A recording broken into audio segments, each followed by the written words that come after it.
All right, this is going to be me ranking and reviewing every frozen pizza that is available we're in March of 2026.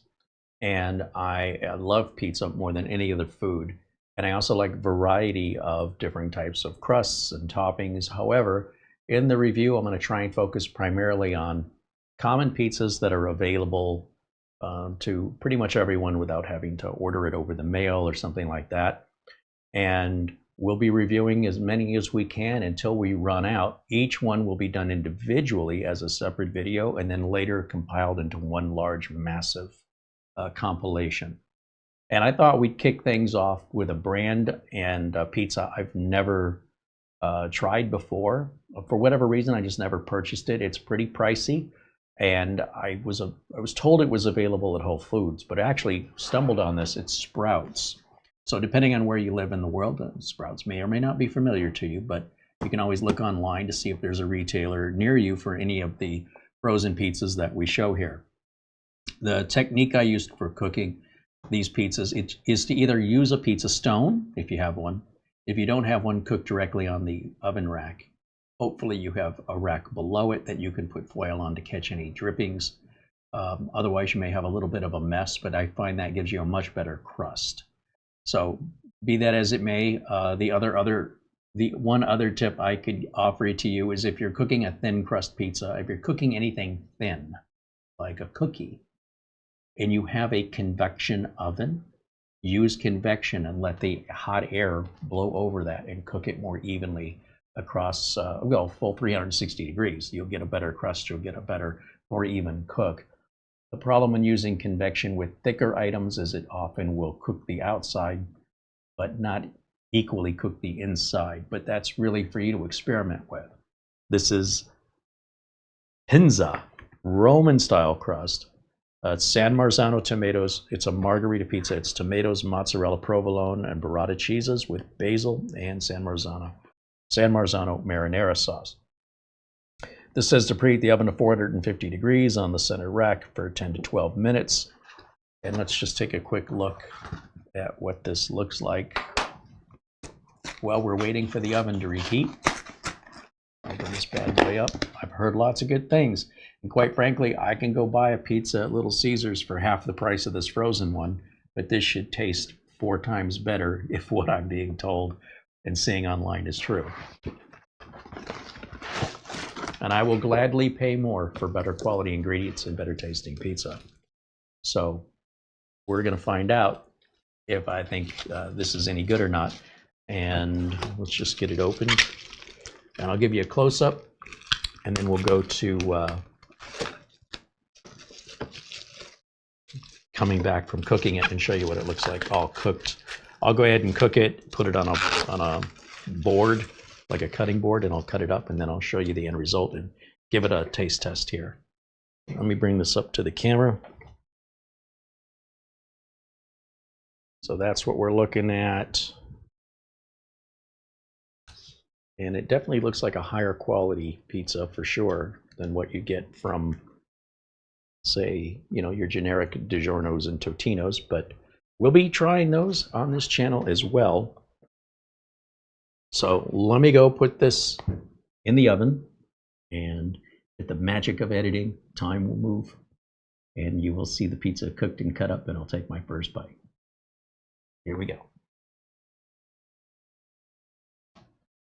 All right, here we go. I've got just out of the oven. I've cooked it a little bit longer than the manufacturer recommends because I like my pizza to be a little more well done.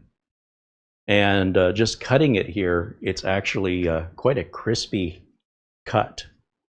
And it is the Roma style of crust. And you can see it cooked pretty thoroughly. Now, for full disclosure, just bring this over here.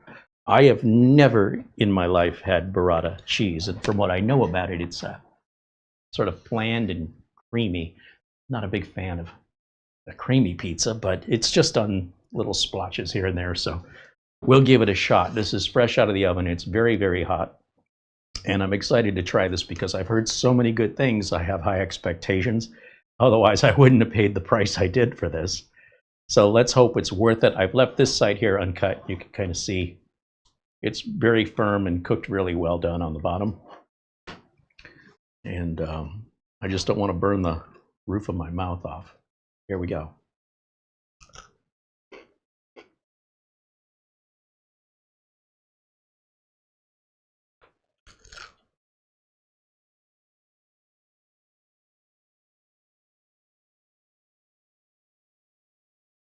There's not a lot of anything other than tomato sauce and cheese flavor. So in that way, it's a little bit bland. The crust, you can hear it crunch.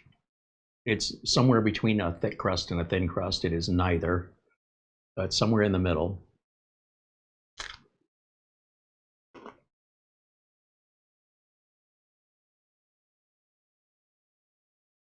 I think for me personally, I would like some additional toppings to add to the flavor. But the ingredients, you know, they're a whole nother level apart from the big mass frozen pizza manufacturers with the household names.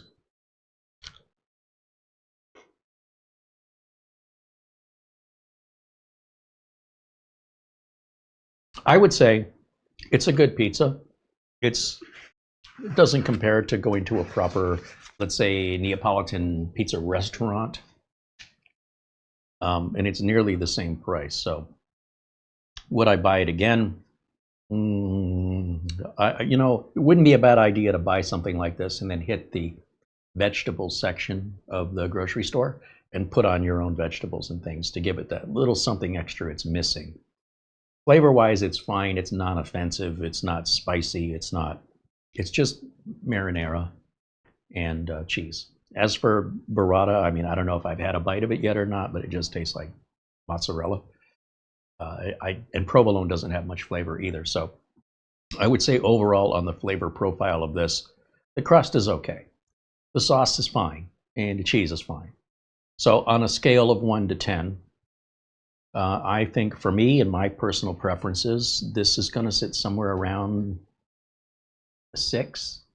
I was really thinking we were starting at the top here, but everybody's tastes are different, and it's not bad. But I was expecting better for the price.